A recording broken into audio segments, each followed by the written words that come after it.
जय हिंद मित्रांनो, एक्झाम जागरवर तुम्हा सर्वांचं पुन्हा एकदा स्वागत आहे.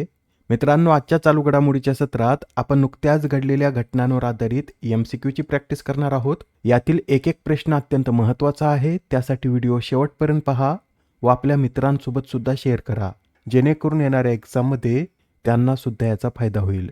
आणि मित्रांनो, तुमच्या मागणीनुसार डेली करंट अफेअरची PDF सुद्धा टेलिग्राम चॅनलवर अपलोड करण्यात येत आहे. आजची PDF सुद्धा तुम्हाला संध्याकाळी 6 वाजता उपलब्ध होईल. जर तुम्हाला या व्हिडिओची PDF डाउनलोड करायची असेल तर एक्झाम जागर या टेलिग्राम चॅनलवर जाऊन ती तुम्ही डाउनलोड करू शकता. आपल्या टेलिग्राम चॅनलची लिंक ही खाली डिस्क्रिप्शनमध्ये दिलेली आहे. ठीक आहे, आपण आता आजच्या सत्राला सुरुवात करूया. पहिला प्रश्न पहा. ट्रान्सपरन्सी इंटरनॅशनलद्वारे प्रकाशित करप्शन परसेप्शन इंडेक्स 2025 मध्ये आपला भारत कितव्या स्थानी आहे? या प्रश्नाचं उत्तर आहे पर्याय क्रमांक 3. म्हणजेच या रँकिंगमध्ये आपला भारत हा 91व्या क्रमांकावर आला आहे. मित्रांनो, गेल्या वर्षी भारत 96व्या क्रमांकावर होता. यंदा 5 स्थानांची प्रगती करत भारत 39 गुणांसह 91व्या क्रमांकावर आला आहे. भारताचे गुण हे जागतिक सरासरी स्कोअरपेक्षा देखील कमी आहेत. जागतिक सरासरी स्कोअर हा 42 आहे, तर भारताला यात 39 गुण मिळालेत. मित्रांनो, हा जो इंडेक्स आहे यामध्ये देशांना 0 ते 100 असे गुण देण्यात येतात. 0 गुण म्हणजे अत्यंत भ्रष्ट, तर 100 गुण म्हणजे त्या देशात अजिबात भ्रष्टाचार नाही. अशा प्रकारे या देशांना रँक केलं जातं. यंदाच्या या इंडेक्समध्ये 182 देशांचा समावेश असून फक्त 5च देश हे 80 पेक्षा जास्त गुण मिळवू शकले आहेत. दशकापूर्वी 80 पेक्षा जास्त गुण मिळवणारे 12 देश होते, पण आता त्यात घट होऊन फक्त 5च देश हे 80 पेक्षा जास्त गुण मिळवू शकले आहेत. बरं, यंदा सर्वाधिक गुण कोणत्या देशाने मिळवलेत? तर यंदा सुद्धा डेन्मार्क या देशाने 89 गुणांसह या रँकिंगमध्ये पहिलं स्थान पटकावलं आहे. यात दुसऱ्या क्रमांकावर 88 गुणांसह फिनलँड, तिसऱ्यावर 84 गुणांसह सिंगापूर, तर चौथ्या क्रमांकावर न्यूझीलंड व नॉर्वे हे 2 देश आहेत. आणि मित्रांनो, या रँकिंगनुसार सर्वाधिक भ्रष्टाचार असलेला देश कोणता ठरला?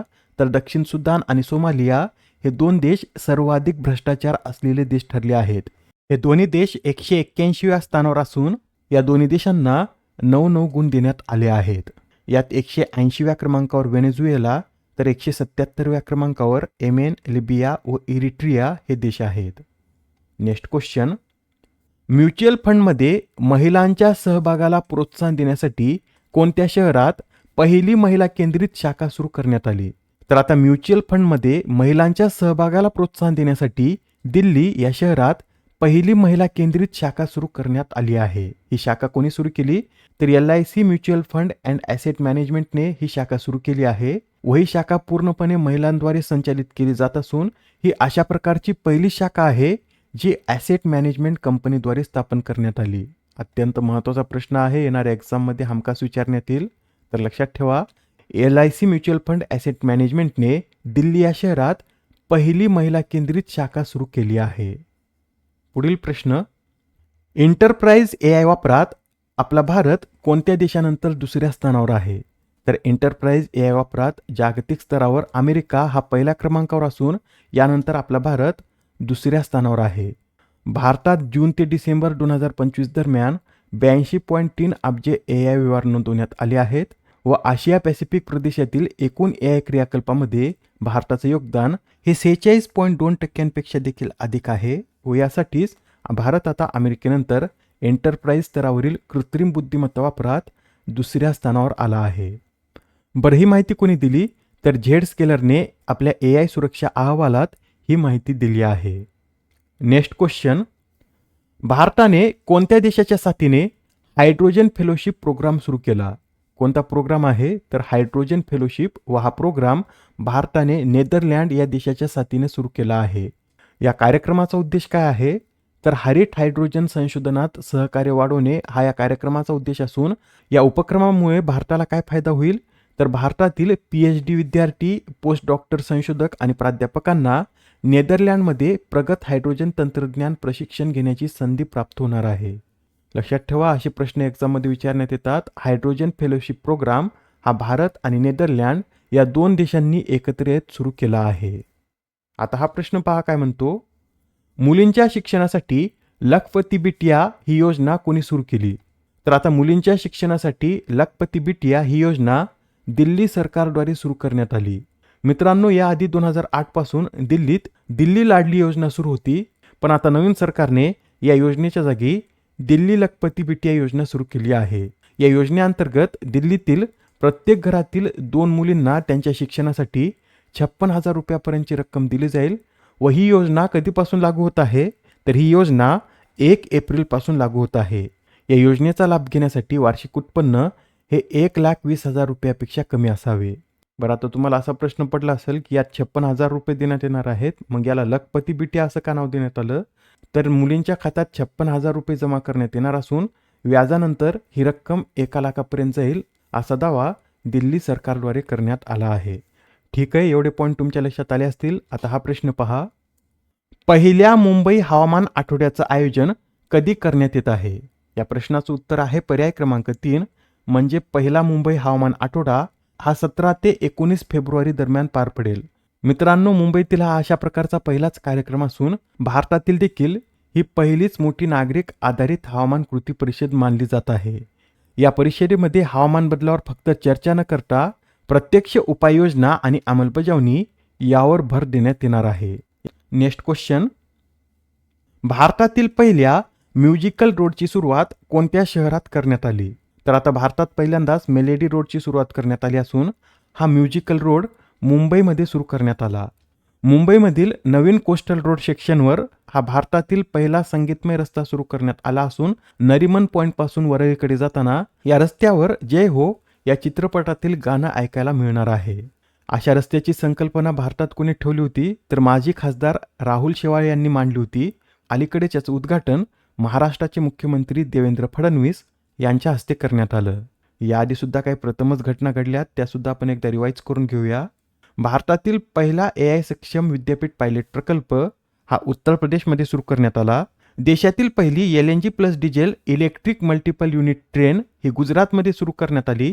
भारतातील पहिले RRB को ब्रँडेड रुपे क्रेडिट कार्ड हे त्रिपुरा ग्रामीण बँकेने लॉन्च केलं.